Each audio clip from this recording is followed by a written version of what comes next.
contos.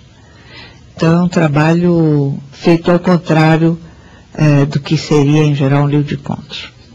Eu gosto muito de trabalhar dessa maneira, fazer uma pauta e preencher. O livro seguinte, também de contos, que se chama Contos de Amor Rasgado, foi feito da mesma maneira, obedecendo a um planejamento bem rigoroso. O outro livro é um livro de ensaios, Fragatas para Terras Distantes. Agradeço o título à poeta Emily Dickinson, que é a epígrafe de um dos textos, que diz que nenhum livro, não há nada como um livro. O livro é uma fragata para levar-nos a terras distantes. E eu achei a frase dela muito bonita, usei para o título. São ensaios, sobretudo sobre questões ligadas à leitura, que é uma questão candente no nosso tempo, né? A literatura, a escrita para jovens, escrita para crianças, escrita no terceiro milênio, ensaios nos quais eu tentei fazer, além de uma abordagem teórica, uma fusão da teoria com aquelas que são, quer dizer, uma teoria que existe, né, citando teóricos e tal, com aquelas que são as minhas ideias a respeito, a minha filosofia a respeito, com a minha experiência de leitora. São 65 anos de leitora, porque eu tenho 67, aos 2 anos eu não lia, não sou nenhum gênio da lâmpada, mas liam para mim. Não me contavam histórias, liam histórias para mim. Então, a narração sempre me chegou de forma escrita, né? Ainda que eu a ouvisse, ou seja, de uma forma literária. E são muitos anos ouvindo e lendo textos, né? Então usei essa experiência e usei a minha experiência de escritor, até mesmo porque quando convido um escritor a um congresso, e essas são basicamente palestras realizadas em congressos, sobretudo congressos internacionais, já vou explicar por quê. Quando convido um escritor para um congresso, é porque querem também a sua experiência como escritor, né? São de congressos internacionais, não para exibir, olha como eu sou bonitinha, como me chamam mundo afora e tal, não é por isso, é simplesmente porque quando a gente vai fora do Brasil a congressos, a praxe é ter o texto escrito.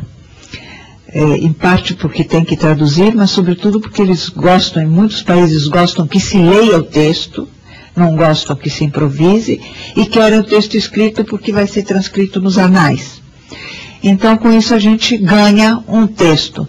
Enquanto no Brasil, de tantas conferências que eu já fiz sobre a questão feminina, durante anos fiz conferências, nenhuma dessas conferências foi transformada em texto, porque como não é exigido, pelo contrário, pede-se uma improvisação, a gente faz uma pauta, estuda o assunto, estuda os dados e na hora improvisa em cima desses dados. E com isso é muito bonitinho, mas é muito volátil e a gente não fica com o texto depois.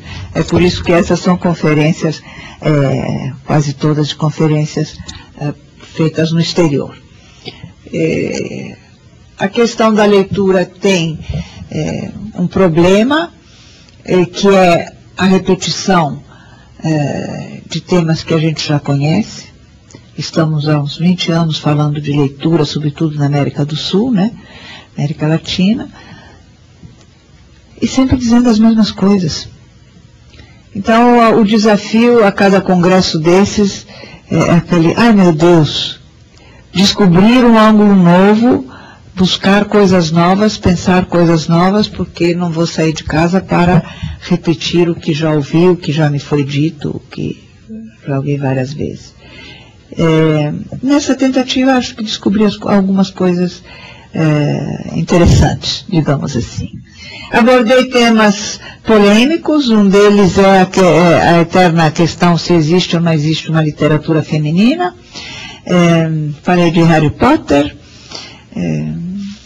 falei de escrita para o terceiro milênio, falei de real imaginário,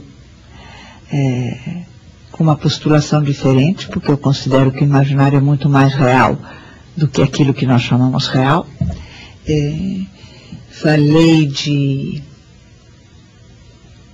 Fiz uma análise comparada de Pinóquio, Alice e Peter Pan, que são 3 livros da mesma época, né? São 3 pedras angulares da literatura para crianças, e são da mesma época, e Pinóquio e Peter Pan são muito comparados. Frequentemente se compara os dois, porque eram 2 meninos, eternos meninos, que não querem crescer, então são postos frequentemente no mesmo saco. Mas eles pertencem a sacos muito diferentes. E me divertiu fazer essa análise. Eu tinha acabado de traduzir Pinóquio, eu pedi para fazer essa tradução, a Companhia das Letrinhas. Tinha acabado de traduzir Pinóquio, então estava com Pinóquio muito vivo na minha cabeça e fui estudar esses outros 2 livros para ver como funcionavam autores tão diferentes. Os 2 são ingleses, né? E com Collodi, um italiano completamente diferente, dentro de um momento histórico para a literatura infantil absolutamente semelhante para os 3.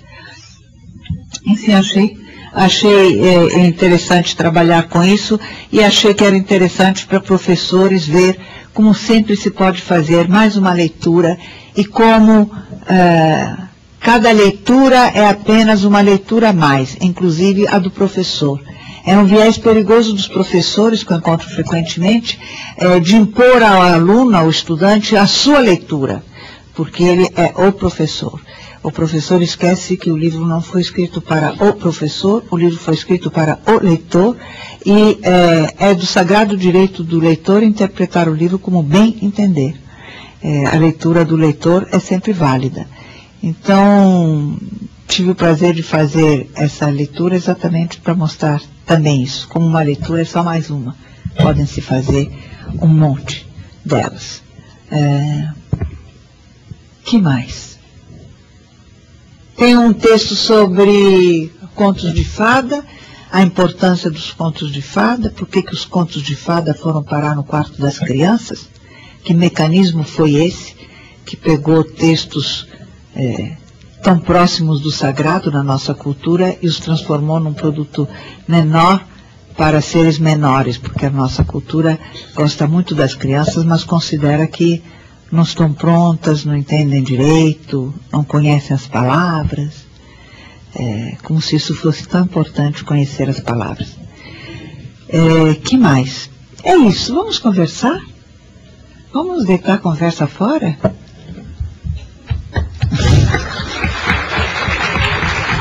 Vamos lá. Bem, quem quiser fazer perguntas, o microfone, se um dia ligarem o meu aqui, está ali. Aberto. Alô, câmbio? Sou eu aqui, Afonso Borges, de Belo Horizonte, como vai? Socorro. Tá ligado, tá ligado. Tá não. Tá não? Quando faz assim, dá um escândalo.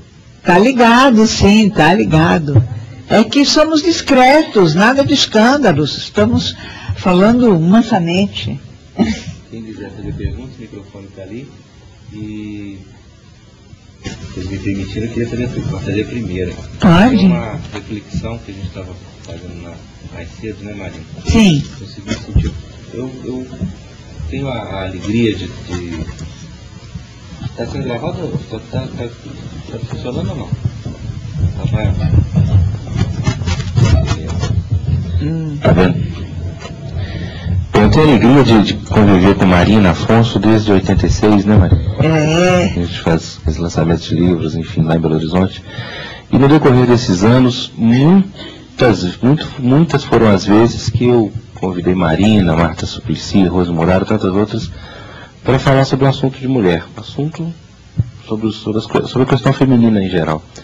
E a minha pergunta é simples: o que mudou no decorrer desse tempo, no como, no tratamento, no assunto? O que mudou desses anos para cá, Marina? Mudaram muitas coisas, muitas coisas. Primeiro mudou a questão da consciência, foi a primeira coisa que mudou. Ou seja, as mulheres, isso foi feito no Brasil